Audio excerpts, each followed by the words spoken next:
જીવનો સ્વભાવ છે. ભગવાને આપણને બધું આપ્યું હોય ને, તો જે આપ્યું છે એનાથી આપણે સુખી નથી હોતા, પણ જે નથી આપ્યું એનાથી આપણે દુઃખી જરૂર હોઈએ છીએ. ભગવાને આપણને સરસ મજાની મારુતિ અલ્ટો 4 વ્હીલ કાર આપી હોય કૃપા કરીને, પણ એ મારુતિ અલ્ટો 4 પૈડાવાળી ગાડીથી આપણને ખુશી નથી. શું કામ? કારણ કે પાડોશી પાસે ઓડી છે, બાજુવાળા પાસે મર્સિડીઝ છે.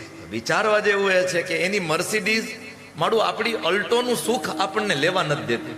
વ્યક્તિનો અસંતોષી સ્વભાવ ક્યારેક વ્યક્તિ પાસે જે વસ્તુ ઠાકોરજીએ કૃપા કરીને આપી છે એનો આનંદ પણ વ્યક્તિને લેવા નથી દેતો. સંતોષી બનો, પણ માણસને સંતોષ નથી. જે મળ્યું છે એનાથી સુખ નથી મળ્યું એનું દુઃખ વ્યક્તિ બહુ કરતો હોય, અને તેથી માણસ રોદડા પણ બહુ રોતો હોય.